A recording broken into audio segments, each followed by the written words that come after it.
Pizza एक ऐसा नाम जो हर किसी के ज़ुबान पर होता है। किसी भी फास्ट फूड के स्टोर पर चले जाओ, पिज़्ज़ा ज़रूर मिलेगा। इतना ही नहीं, अगर किसी की पार्टी में भी जाओ तो पिज़्ज़ा, मतलब ये एक तरह का फैशन बन चुका था। लेकिन ये पिज़्ज़ा मेरे लिए ज़िंदगी और मौत का सवाल बन चुका था। इसी पिज़्ज़ा के कारण शायद आज मैं जिंदा ना होता। ये घटना मेरे साथ 4 दिसंबर को घटी। 4 दिसंबर को मेरे दोस्त का जन्मदिन था, तो अचानक से हम सबका प्लान बना पार्टी में जाने का, और हम सब पार्टी के लिए चले गए। वहाँ पर जाकर मेरी दोस्त ने पिज़्ज़ा ऑर्डर किया, लेकिन काफ़ी समय हो गया था, अभी भी पिज़्ज़ा नहीं आया था। तो मेरे दोस्त ने आवाज़ लगाई, लेकिन कोई आवाज़ नहीं आई। अब तो काफ़ी देर हो गई थी, तो इस बार मैं सीट से उठकर उसके पास जाकर आवाज़ लगाई, लेकिन फिर भी कोई रिस्पॉन्स नहीं आया। अब तो हद हो गई थी, तो मैं अंदर ही चला गया।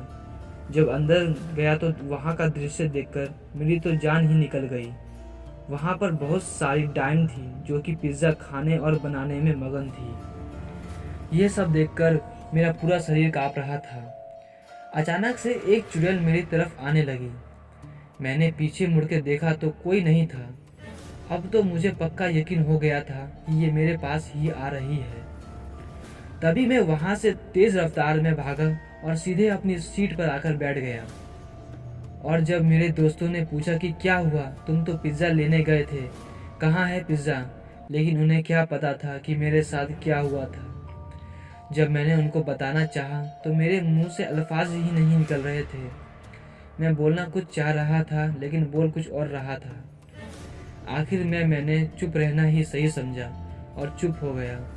मेरे आने से कुछ देर बाद पिज़्ज़ा भी आ गया।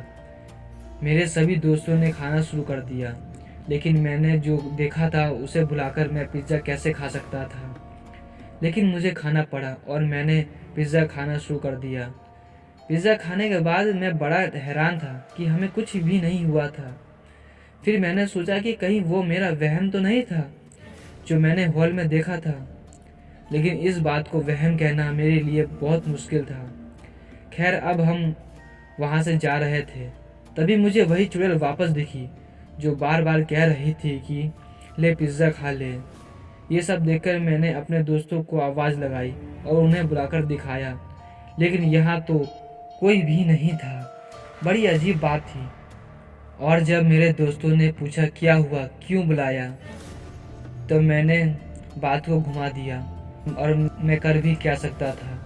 वहाँ कोई नहीं था जो उनको मैं दिखाता। फिर हम सब स्टोर से बाहर आ गए। मेरे दोस्त ने एक और जगह जाने का प्लान किया, लेकिन मुझे नहीं जाना था। मुझे अब घर ही जाना था और मैंने कहीं और जाने से मना कर दिया, लेकिन मेरे दोस्त नहीं मान रहे थे।